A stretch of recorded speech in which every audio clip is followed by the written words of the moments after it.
मंत्र पाठ। ओम सहनावतु सहनौ भुनक्तु सह वीर्यं करवावहै तेजस्विनावधीतमस्तु मा विद्विषावहै। ओम शांति शांति शांति। पिछले पाठ में से आप लोगों का कोई प्रश्न या शंका हो तो पहले उसे देख सकते हैं। ठीक है, यदि उपस्थित लोगों की शंका नहीं है तो जो लोग ऑनलाइन सुन रहे हैं, यदि उनकी किसी प्रकार की कोई शंका हो तो वे रख सकते हैं जी।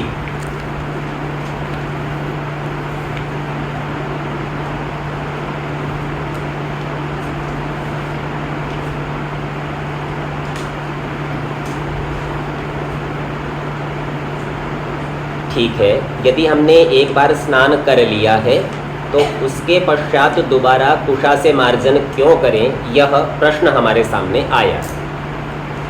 इसका विचार इस प्रकार का है कि जब आप स्नान करते हैं और स्नान करने के बाद वस्त्र आदि का धारण करते हैं तो उसके बाद में आपको केश प्रसाधन, बाल बहना ऐसा भी करना पड़ता है, व्यवस्थित होना पड़ता है। आपने तेल लगाया है, कई बार हाथ में कुछ चिकनापन है अथवा कोई भी इस प्रकार की बाधा रहती है। और लोक में एक कहावत प्रसिद्ध है, विशेष करके हरियाणा में ये कहावत चलती है। वे कैसा कहते हैं, बोले भाई ब्राह्मण नहाया गजब ढाया। तो ब्राह्मण आदमी नहा लेता है ना, तो नहाते ही उसे भूख लगती है, तत्काल भोजन चाहिए। तो ऐसे में जब आप संध्या का विचार करने लगे हैं, अर्थात आप ब्राह्मण हो गए हैं, तो आपको स्नान करते ही आवश्यकता लगेगी कुछ खाने की। सामर्थ्य अधिक है तब तो कोई बात नहीं, सामर्थ्य अधिक नहीं है तो कुछ तरल पदार्थ आप सोचेंगे भाई झूठे मुंह तो क्या संध्या करनी, चलो थोड़ा दूध पी लेते हैं। आजकल तो चाय चलने लगी है, यद्यपि वह अच्छा द्रव्य नहीं है।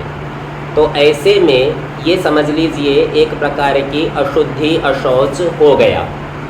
इसके अतिरिक्त क्या होता है, जैसे ही हम खाते हैं तो खाते ही हमें निद्रा आया करती है, हमें लगता है थोड़ा विश्राम करना चाहिए। अब करना तो था हमें सामूहिक बैठकर ब्रह्मयज्ञ, संध्या, पश्चात देवयज्ञ, हवन, लेकिन हमें आ गया आलस्य।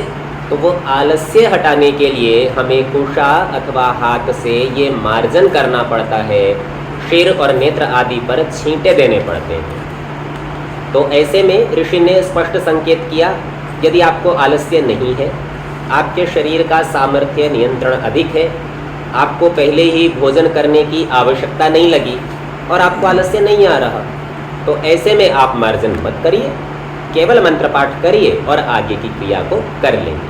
ठीक है जी।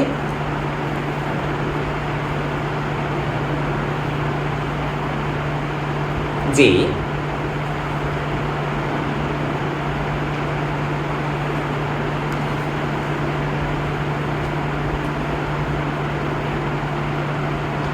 ठीक बात है, आपका प्रश्न मैं समझ गया। यहाँ प्रश्न यह आया कि शास्त्र में तो कुशा के प्रयोग का विधान है और प्रायः करके ये जब यज्ञ को देखते हैं तो वहाँ पर पंडित लोग दूब घास का प्रयोग करा देते हैं।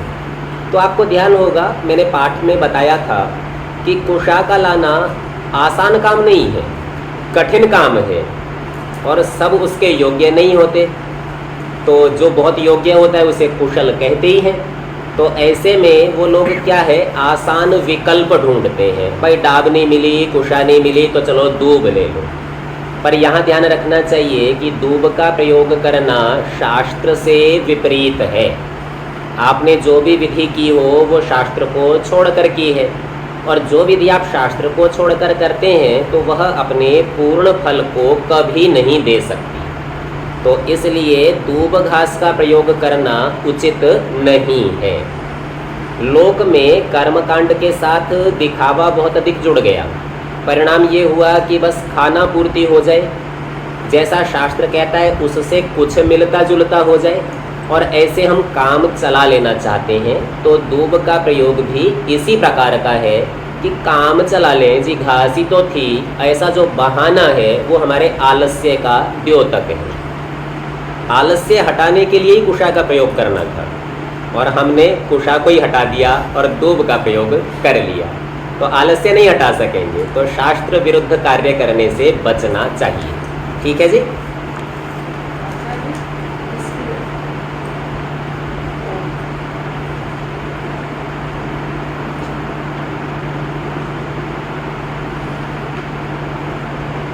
ठीक है, आपका प्रश्न आया कि जी, आपका प्रश्न मैं समझ गया। आप पूछना चाहते हैं कि ग्रहण आदि जो एक सामान्य तौर पर ये मान लिए जाते हैं, कुछ प्रक्रियाएं लोक में प्रसिद्ध हैं, उस समय पर कुशा घास को वे पानी में डालते हैं। वास्तव में कुशा शब्द जहाँ भी आ जाएगा तो उसका संबंध सीधा सीधा आपकी कुशलता से, आपकी चतुरता से है।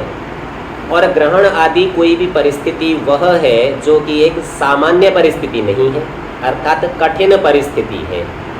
ग्रहण आदि के समय पर, पूर्णिमा और अमावस्या के समय पर मनुष्यों की मानसिक स्थिति बहुत अच्छी नहीं होती। इसका आप थोड़ा सा एक प्रत्यक्ष उदाहरण कैसा देख सकते हैं। पूर्णिमा और अमावस्या के दिन पृथ्वी, सूर्य और चंद्र एक सीधी रेखा में होते हैं। तीनों के एक सीधी रेखा में होने से एक विशेष प्रकार का आकर्षण बल लगता है। उस आकर्षण बल के कारण समुद्र में ज्वार और भाटा आते हैं, जल ऊपर की ओर उठता है या नीचे गिरता है। तो यह प्रक्रिया क्योंकि समुद्र में होती है, बड़ी मात्रा का जल उठता है तो अपने को पता चलता है, लेकिन वैसा ही जल हमारे शरीर में भी है। तो जैसे पृथ्वी के ऊपर समुद्रों का और भू का इसका संतुलन थोड़ा बिगड़ता है, वैसे ही हमारे शरीर का संतुलन भी थोड़ा बिगड़ता है। तो ऐसे में हमारे मन के स्थिर और शांत न रह सकने के कारण विद्वानों ने ये योजना की कि ग्रहण लगता हो, पूर्णिमा होती हो, अमावस्या होती हो, तो क्या करें? बोले जी शांत बैठकर जाप करें, ध्यान करें, उपासना करें, और इन सब से मन एकाग्र हो जाए, उसकी सहायता के लिए बोले दान करें। तो ग्रहण का जो दान दिया जाता है उसके पीछे भी यह ही प्रयोजन है। वह दान किसी भी अन्य दिन किए गए दान के समान ही है, दोनों में कोई भेद नहीं है कि ग्रहण में दान दिया है तो कोई विशेष फल हो जाएगा, नहीं। जैसे अन्य दिनों में दान देने से आपकी सात्विक वृत्ति होती है, आपकी बुद्धि के खुलने से आप उस किसी भी विषय को समझ सकते हैं, विचार सरल हो जाता है, निर्णय लेना सरल हो जाता है, वैसा ही ग्रहण के दिन में दान देने से बुद्धि की अनुकूलता होती है, और अनुकूलता के होने से हमारा मन शांत हो सकता है। इसलिए इन प्रक्रियाओं में इनको जोड़ा गया। तो कुशा का संबंध भी इसी प्रकार से। अब हमारा मन तो एकाग्र हो नहीं रहा, तो एकाग्र करने के लिए क्या करते हैं? बोले किसी ऐसे कठिन काम में लगाओ जिसमें लापरवाही करने का अवसर न हो। कुशा को निकालना है और लापरवाही करी तो हाथ कट जाएगा। तो ऐसे में यदि ध्यान से उस काम को करेगा तो बाकी सारी चंचलताओं से रहित हो जाएगा। इसके साथ जो शास्त्र कहता है ना, थोड़ा सा उसको और समझते हैं। ये कुशा शब्द को कुशा कहते ही क्यों है? तो कु नाम है पाप का, बुरे का।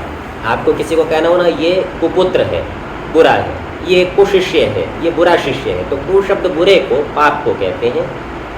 और जो इसमें शा शब्द है ये शो अंतकर्मणि, कुम स्यति, पाप को नष्ट करता है, पाप का अंत कर देता है। तो जो पाप का अंत करने वाला है उसका नाम कुशा है। वास्तव में कुशा के होने मात्र से पाप का अंत नहीं होगा, पर कुशा का प्रयोग करने से जो आप में चतुरता आएगी, एकाग्रता आएगी, उससे आप किसी पाप का नाश कर सकते हैं। तो कुम इति पापम स्यति इति विनश्यति, जो कुम अर्थात पाप को नाश कर देता है अथवा नाश में सहायक होता है, उसे कुशा कहते हैं।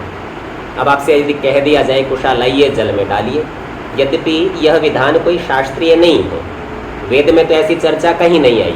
वेद के अनुकूल ग्रंथों में, श्रोत्र में, कल्प में, गृह्य में भी यह चर्चा कहीं नहीं है। ये लोक में व्यावहारिक दृष्टि से लोगों ने बना लिया, परंतु ऐसा बना लेने में भी कोई विशेष हानि नहीं है, इसलिए हमें इस पर कोई विशेष आपत्ति भी नहीं। पर आप ये सोचें ऐसा करने से हमारा कोई विशेष पुण्य होगा तो सो तो नहीं होगा, ये तो निश्चित।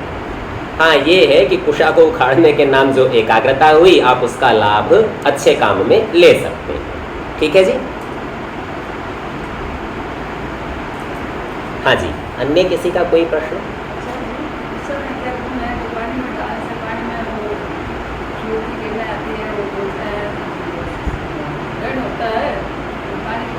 जी माता जी, आपको मैं एक क्षण के लिए रोकता हूँ। यहाँ मेरे पास जो प्रत्यक्ष श्रोता उपलब्ध हैं वे भी इस विषय में कुछ विचार अभी दे रहे हैं। जी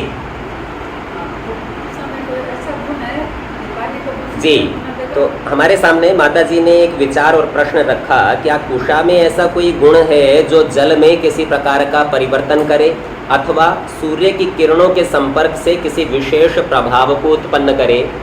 तो माता जी, मात्र इतना ही मेरा विचार है कि इस प्रकार की कोई वैज्ञानिक अवधारणा मेरे सम्मुख नहीं है। यदि विज्ञान अथवा हमारा शास्त्र इस बात को स्थापित कर दे कि कुशा के जल में डालने से कोई विशेष प्रभाव होगा तो कदाचित मैं मान लूँगा, और जब तक शास्त्र नहीं कहता या आधुनिक विज्ञान ऐसा कोई निर्णय नहीं निकालता तब तक मेरे लिए यह मानना कुछ कठिन है। तो मैं तब तक ये नहीं मानूंगा कि कुशा के जल में डालने से यह होता है। ठीक है जी।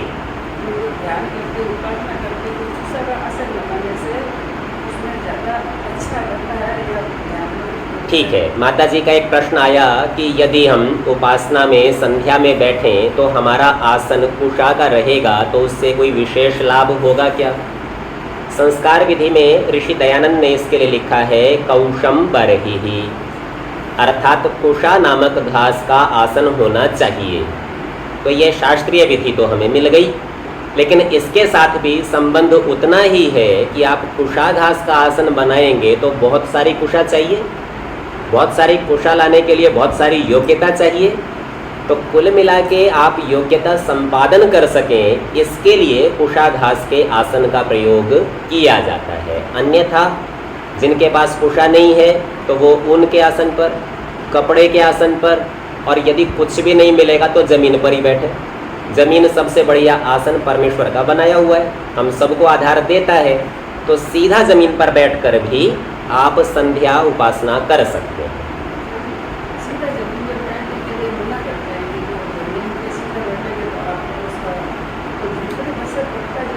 ठीक है, माता जी का एक नया प्रश्न आया कि ज़मीन पर बैठने से कोई सीधा विपरीत प्रभाव पड़ता है। तो मेरा माता जी से प्रश्न होगा, यदि ज़मीन पर बैठने से प्रभाव पड़ता है तो ज़मीन पर नंगे पैर चलने से प्रभाव पड़ता होगा विपरीत? खेत जो खेती में किसान लगता है तो क्या वो जूते खड़ाऊ पहनकर खेती कर सकता है? और उसको ज़मीन के ऊपर ही ऊपर नहीं, अंदर ही घुसना पड़ता है। मजदूर जो पैर से मिट्टी का गारा बनाते भवन निर्माण करते हैं तब तो उनके ऊपर भी विपरीत प्रभाव पड़ेगा। तो इस प्रकार की सभी मान्यताएं अवैदिक हैं, वेद में इसका विधान नहीं है। वेद में नहीं है, वेद के अनुकूल ग्रंथों में भी इस प्रकार की बात नहीं है कि ज़मीन पर बैठने से सीधा दुष्प्रभाव आएगा। यह बात ठीक है कि आयुर्वेद में एक स्थल पर इसकी चर्चा आती है और वे वहाँ कहते हैं कि यदि मिट्टी गंदी हो, दूषित हो, और वहाँ दूषित कैसी है, उसमें गंदा पानी, कीचड़ का पानी, नाली का पानी, या आजकल जैसे हमारे घरों में सीवेज सिस्टम होता है ना निकास के लिए, मान लीजिए कोई भूमि ऐसी है जिसमें ऐसा पानी आ रहा है, तो उस दूषित जल और दूषित भूमि के कारण वहाँ आप बैठेंगे तो आपको अनेक प्रकार के रोग लगेंगे, कीटाणु हैं, कृमि है, संक्रमण है। वहाँ तो हमको नहीं बैठना है, वास्तव में वह भूमि नहीं है। लेकिन आप देखेंगे प्राचीन परंपरा में कैसा होता था कि आचार्य वृक्ष के नीचे बैठे हैं, वहाँ जमीन पर ही बैठे हैं, और सामने भूमि पर ही ब्रह्मचारी बैठे हैं। पश्चात परंपरा में ये होने लगा कि ठीक है भाई, ब्रह्मचारियों को योग्य बनाना है तो जाइए सभी अपनी अपनी कुशा लाइए, कुशा लाकर आसन बनाइए। और उसके पश्चात जैसे जैसे हमारे स्तर बढ़ते गए, अथवा कहना चाहिए आध्यात्मिक दृष्टि हमारी कम होती गई, तो भौतिक स्तर तो बढ़ा पर आध्यात्मिक दृष्टि कम हुई, तो परिणाम ये हुआ कि हम लोगों ने कपड़े के, ऊन के, सन के, रेशम के आदि आदि वस्त्रों का प्रयोग किया। यद्यपि शास्त्र में स्वयं भी रेशम के वस्त्र पहनने का विधान है, पर किसके लिए? यजमान और यजमान पत्नी के लिए। इसी प्रकार से यदि पुरोहित गृहस्थी हो तो पुरोहित और पुरोहित पत्नी के लिए भी रेशमी वस्त्र देने का विधान किया, पर उनका प्रयोजन स्वास्थ्य से अधिक सौंदर्य था, प्रशंसा थी। क्योंकि रेशम का प्रयोग महंगा होने से प्रशंसित अर्थों में किया जाता है, तो उनको ये देने का विधान इसलिए बनाया गया। लेकिन वास्तव में यदि विद्या ग्रहण करनी हो, विद्या से संबंधित तप करना हो, जिसे हम ब्रह्मयज्ञ कहते हैं, तो जितना ही अधिक आप प्रकृति के नज़दीक रहेंगे, निकट रहेंगे, उतना ही अनुकूलता होगी। ठीक है माता जी?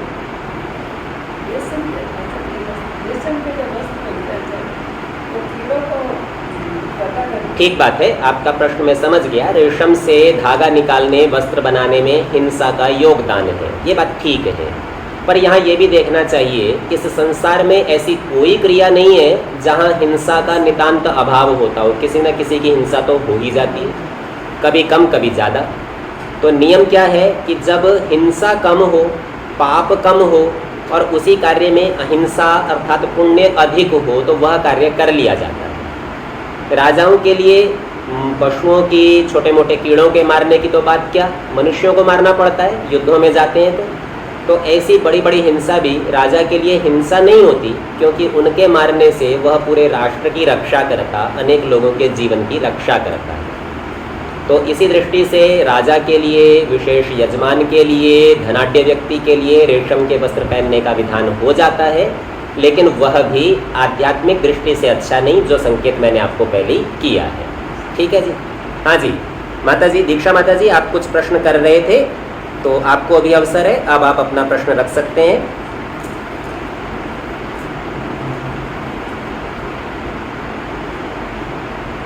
जी माता जी, मेरी ध्वनि पहुंच रही है आप तक?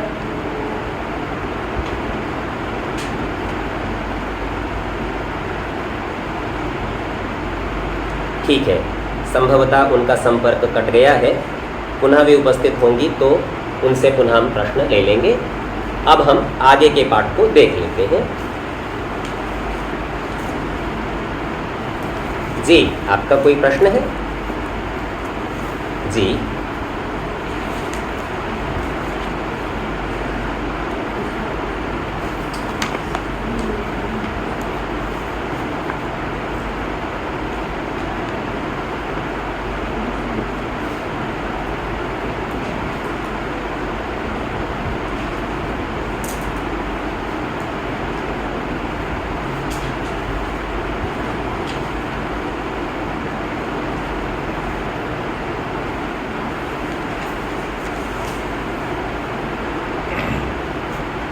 ठीक है, हमारे सामने श्रीमान हरि सिंघानी जी का एक प्रश्न आया। बोले कि वे ऐसा सुनते रहे हैं कि जब ध्यान में, उपासना में बैठें तो नीचे एक आसन होना चाहिए, और वह आसन इसलिए होना चाहिए कि आपका शरीर चार्ज हो जाता है, ऊर्जा से भर जाता है, और इंसुलेशन नहीं होगा तो वह चार्ज भूमि में चला जाएगा। तो ये एक सामान्य विचार है, लोक में प्रसिद्ध विचार है। उन्होंने अपने पक्ष की सिद्धि में एक हेतु भी दिया, और वो हेतु कैसा दिया? बोले जी, प्राचीन समय में सुनते हैं कि ऋषि लोग मृग चर्म का, हिरण की छाल का प्रयोग करते थे। ये बात भी बिल्कुल ठीक है जो बात उन्होंने कही। मेरा आपसे केवल इतना ही निवेदन है, उपासना का विधान जो सबसे स्पष्ट शब्दों में कहीं किया गया है सो वेदांत दर्शन में है। और वेदांत दर्शन में कैसा कहा गया? बोले उपासना कैसे करेंगे? तो बोला आसीनः संभवात, बैठकर ही संभव है, आसन लगाकर संभव है। आसन लगाने का तात्पर्य आपका शरीर का आसन, आप पद्मासन लगाएं, स्वस्तिक आसन लगाएं, सुखासन लगाएं, अथवा जिसमें आपको अनुकूलता हो वो लगाएं। तो उस पूरे दर्शन के अंदर कहीं भी उस आसन के नीचे दूसरा और कोई आसन लगाने का विधान नहीं है। अब इससे आगे की बात, जो मृग चर्म की चर्चा है, वह मीमांसा दर्शन में जो बड़े याग हैं, जिन्हें हम सोमयाग कहते हैं, उन यागों में केवल मुख्य यजमान के नीचे लगाने की बात तो है।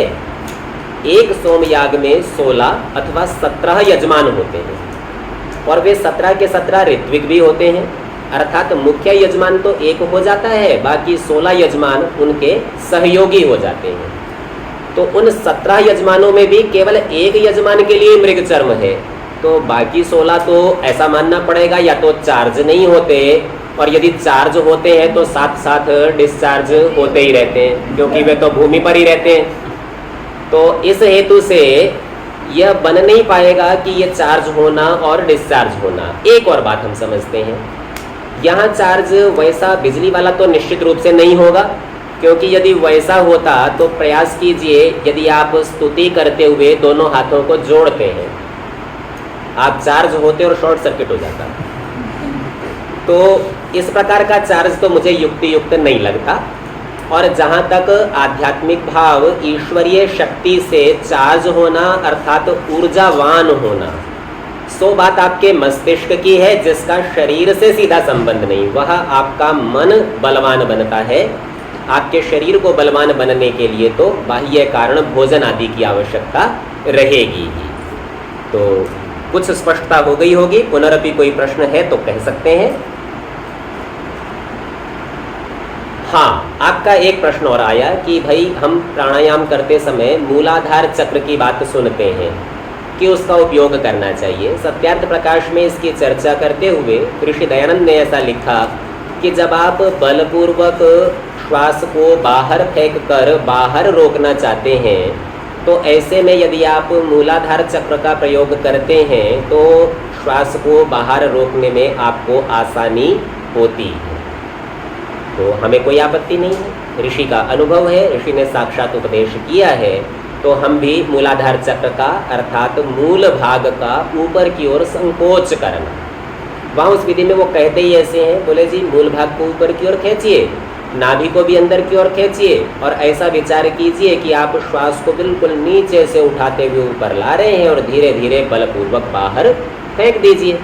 तो इस प्रकार की प्रक्रिया वहाँ लिखी है और हमें इसमें कोई आपत्ति नहीं है, क्योंकि ऋषियों का, आप्त लोगों का वाक्य हमारे लिए प्रमाण है। तो हम भी इसे स्वीकार करते हैं कि ऐसा करने में कोई हानि नहीं। पर इसी के साथ ही यह मानकर कि चक्र व्यवस्था थी, फिर चक्रों के साथ में कुंडलिनी है, फिर कुंडलिनी का जागरण करेंगे, फिर प्राण को सहस्त्रधार या ब्रह्मरंध्र में ले जाएंगे, ये सब होगा, तो इन सब तंत्र ग्रंथ की बातों को, तांत्रिक विचारों को ऋषि ने स्पष्ट रूप से खंडन भी किया है। तो यहाँ मूलाधार चक्र को मात्र इतना समझिए कि कोई नाड़ी केंद्र अथवा नाड़ी बिंदु है, जहाँ से कुछ मांसपेशियाँ आसपास के अंगों में जाती हैं और उस केंद्र को संयमित करने का परिणाम यह होता है कि हमारा ब्रह्मचर्य सुरक्षित रहता है। इस सुरक्षा से क्या होता है, मस्तिष्क की शक्ति बढ़ती है, विचार शक्ति, ग्रहण और धारण शक्ति बढ़ती है। इसकी चर्चा हम इसी प्रकरण में थोड़ा आगे देखेंगे और वहाँ बताएंगे कि जितना ही ब्रह्मचर्य की अच्छी रक्षा की जाती है तो शास्त्र को शीघ्र ही विद्यार्थी समझ लेता है। ठीक इसी प्रकार का विचार सत्यार्थ प्रकाश के तीसरे समोल्लास में पठन पाठन विधि के संबंध में भी ऋषि ने उपस्थित किया। इसीलिए इसको संकल्प पूर्वक करने का वहाँ सुझाव दिया। गलती से, असावधानी से, किसी धोखे छल से, अज्ञान से, हठ दुराग्रह आदि से यदि यह संकल्प टूट भी जाए तो पुनः मन को एकाग्र कर, प्रायश्चित कर, इस संकल्प को लेकर पुनः इसी प्रकार क्रिया में प्रवृत्त हो जाना चाहिए। ठीक है जी? जी ठीक है। अन्य कोई प्रश्न? ठीक है, यदि और प्रश्न नहीं बचे हैं तो आगे के पाठ को हम देख लेते हैं। पंच महायज्ञ विधि के पृष्ठ संख्या 3 पर हम देख रहे थे। 3 को हम पूरा कर चुके हैं, हम पृष्ठ संख्या 4 पर हैं और मंत्र के अर्थ को हम देख रहे थे। मंत्र हमारा परिचित है, मंत्र के साथ कुछ विशेषताएं जुड़ी हुई हैं, उनको देख लेते हैं। मंत्र में एक विशेष पद आया था, मंत्र में पद है आपो। वास्तव में आपह ये शब्द है, संधि के नियम से यहाँ पर आपो ऐसा बन गया है। आपह शब्द परमेश्वर के लिए आया है। सामान्य लोक में हम आपह शब्द से जल को समझते हैं। इन दोनों में क्या संगति है सो ऋषि यहाँ भाष्य में बताते हैं। तो भाष्य में कहते हैं आपलरी व्याप्तौ। आपलरी महर्षि पाणिनि के द्वारा बताई गई धातु है, जिसका अर्थ है व्याप्ति अर्थात व्यापक होना। तो आप शब्द का अर्थ, जल का अर्थ सर्वव्यापक होने के भी अर्थ में है और परमेश्वर सर्वव्यापक है, इसीलिए आप शब्द से परमेश्वर का ग्रहण किया जाएगा। कहते हैं अस्मात् धातोर अपशब्दः सिद्ध्यति, इस धातु से अपशब्द सिद्ध होता है। किस धातु से? आप्लरी धातु से। अपशब्दो नियत स्त्रीलिंगो बहुवचनांतश्च, अपशब्द कैसा है कि सदा स्त्रीलिंग में प्रयोग होता है। तो आप देखेंगे परमेश्वर का नाम स्त्री है, स्त्रीलिंग शब्द से परमेश्वर को बुलाते हैं। इससे यह समझ लीजिए, जब लोग ये कहते हैं कि स्त्रियों की मुक्ति नहीं होगी अथवा स्त्रियां पुरुषों से कुछ हीन हैं, तो उन लोगों को वेद की बात का, वैदिक मान्यता का, ईश्वर के उपदेश का नहीं पता, क्योंकि ईश्वर ने अपनी संज्ञा ही स्त्रीलिंग शब्द से दी है। अर्थात स्त्रीत्व का भाव होना ईश्वरत्व के नजदीक पहुंचने जैसा है। बहुवचनांतश्च बहुवचन का है। आप शब्द का कभी भी एक वचन में प्रयोग नहीं होता। जल एक चीज नहीं है। हम प्रयोग में कैसा देखते हैं? अनेक जल के कण इकट्ठे होते हैं, तब हम जल का अनुभव और प्रत्यक्ष कर पाते हैं। तो अनेक जल कणों के होने से आपः शब्द सदा बहुवचन में प्रयोग किया जाता है। पश्चात मंत्र में एक और पद है, वह है देवी। अब यह भी स्त्रीलिंग शब्द है और देवी नाम भी परमेश्वर का है। तो आप देखेंगे एक मंत्र में परमेश्वर ने 2 बार स्त्रीलिंग शब्दों का प्रयोग स्वयं के लिए किया है। यानी बंधे हुए को फिर बांध रहे हैं। द्विर्बद्धो सुबद्धो भवति, 2 बार बांधा गया, दृढ़ बांधा जाता है। तो परमेश्वर बता रहा है कि देखो, मैं बार बार स्त्रीलिंग शब्द का प्रयोग स्वयं के लिए कर रहा हूँ, इसलिए स्त्रियों को पुरुषों से हीन समझना अनुचित है। यह देवी शब्द मूल धातु दिवु से बना है और इसके क्या क्या अर्थ हैं? तो लिखा दिवु क्रीड़ाद्यर्थः, क्रीड़ा आदि 10 अर्थ दिवु धातु के हैं। ये हैं दिवु, क्रीड़ा, विजिगीषा, व्यवहारः, द्युतिः, स्तुतिः, मोदः, मदः, स्वप्नः, कान्तिः, गतिश्चेति। और इन 10 अर्थों का विचार वेद विषय विचार, जो कि ऋग्वेदादि भाष्य भूमिका का प्रकरण है, वहाँ स्पष्ट रूप से किया। इन 10 अर्थों में से 5 अर्थ तो वहाँ पर व्यवहार के लिए लगाए, अर्थात यह शब्द लौकिक मनुष्यों के लिए भी आ सकता है। मनुष्यों को देव कह सकते हैं, स्त्रियों को देवी कह सकते हैं। कब? वो 5 अर्थ विशेष हैं और शेष जो 5 अर्थ बचेंगे वह केवल परमेश्वर में घटित होंगे और किसी में नहीं लग सकते। तो उन अर्थों के आश्रय परमेश्वर का नाम देव और मंत्र में स्त्रीलिंगवाची देवी। तो इस प्रकार परमेश्वर का नाम देवी है। यहाँ मंत्र का अर्थ स्पष्ट करते हैं। शन्नो देवी शब्द को खोलते हैं, कहते हैं देव्य, बहुवचन में बनाया। देवी का बहुवचन रूप है देव्य। आपः, उसी को स्पष्ट किया। जो परमेश्वर देवी नाम वाला है वही आपः नाम वाला है। सर्व प्रकाशकः, सबका प्रकाश करने वाला। और हम जानते हैं कि शास्त्र में प्रकाश और ज्ञान पर्यायवाची है। तो सबका प्रकाश करता है अर्थात सबको ज्ञान देता है। सबको ज्ञान वह ही दे सकता है जिसके पास सबका ज्ञान हो और सारा ज्ञान हो। तो सब जीवों का ज्ञान तो उसके पास है ही, सृष्टि आदि पदार्थों का भी संपूर्ण ज्ञान उसके पास है। ऐसा सर्वज्ञ परमेश्वर सबको प्रकाश और ज्ञान देने वाला सर्व प्रकाशक है। पुनः कहते हैं सर्वानंद प्रदः, सबको आनंद देने वाला। तो अन्यत्र कक्षाओं में हम देख चुके हैं कि ज्ञान और आनंद, इनमें कारण कार्य संबंध है। जितना जितना आपको ज्ञान होता है उतना उतना आनंद होता है। तो जब वह सब ज्ञान को देने वाला है तो उसी से सारे आनंद की प्राप्ति भी स्वाभाविक रूप से हो जाएगी। पश्चात कहते हैं सर्वव्यापक ईश्वरः, यह सर्वज्ञ होने और सबको आनंद देने का हेतु है, क्योंकि जो जहाँ पर होता है उसको उसी स्थान का ज्ञान होता है। अब परमेश्वर सब जगह है तो उसको सब जगह का ज्ञान है। तो सर्वव्यापक होने से वह सर्वज्ञ और सबको जानता है तो सबको आनंद देता है, ज्ञान को देता है। तो इस प्रकार परमेश्वर सर्वव्यापक हो जाता है। पश्चात अभीष्टये शब्द के अर्थ को समझाते हैं। तो कहते हैं इष्ट आनंद प्राप्तये। इष्ट का अर्थ है इच्छित, जो हम चाहते हैं, ऐसे आनंद की प्राप्ति के लिए। तो जो हम सब के लिए इच्छित आनंद है उसके लिए परमेश्वर कुछ करेगा, क्योंकि परमेश्वर के नाम से कहा जा रहा है। बोले आपके 2 नाम हैं। एक नाम ने तो बताया कि आप व्यापक हैं, क्योंकि आप शब्द का अर्थ व्याप्ति है। दूसरा आपका नाम देवी है अर्थात आप देने वाले हैं, तो आपके पास सब है और आप दोगे। दो बातें आपसे कह दी, हमें चाहिए क्या? बोले जो हमें पसंद है वो दे दो। तो हमारे इष्टानंद की प्राप्ति के लिए आप हो, हम आपका ये नाम इसलिए देवी रखते हैं। पश्चात कहते हैं पीतये, और पीति शब्द के अर्थ को खोलते हैं पूर्ण आनंद भोगेन तृप्तये। भाई आप हमें इच्छित पदार्थ तो दोगे, पर उससे हमें आनंद भी आना चाहिए। कई बार कैसा होता है, कोई पदार्थ अपने को प्राप्त करने की इच्छा है लेकिन प्राप्त करना कठिन है, और ऐसे कठिन पदार्थ को प्राप्त करने के लिए बहुत श्रम करते हैं, थक जाते हैं, कभी कभी मर भी जाते हैं। कैसा? मान लीजिए हमें अपने राज्य की रक्षा करनी है, हमारा राज्य सुरक्षित रहे, स्वतंत्र रहे, ये हमारी इच्छा है। इसके लिए हमारा सैनिक सीमा पर खड़ा है, प्रहरी, और वह इस रक्षा के लिए अपने प्राण त्याग देता है। तो आपने क्या देखा कि जो राज्य की स्वतंत्रता थी, राज्य की सुरक्षा थी, वह इतनी महत्वपूर्ण थी कि वह प्राप्त तो हुई, परंतु सैनिक को अपना प्राण छोड़ना पड़ा।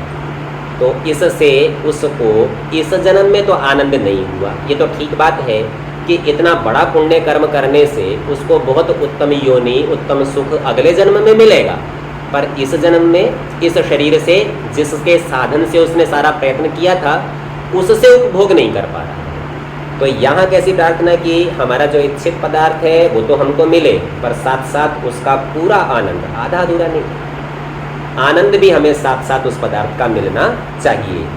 इस तृप्ति के लिए, अर्थात उस आनंद से हमारी संतुष्टि होनी चाहिए कि भाई जितना चाहिए था उतना तो मिल गया, कुछ कमी नहीं रही। इसके लिए नह अर्थात अस्मभ्यम, हमारे लिए, शम यानी कल्याणम, कल्याण को, अर्थात स्वस्ति को, उन्नति को, भवन्तु अर्थात भावयतु, और भावयतु को खोला प्रयच्छतु।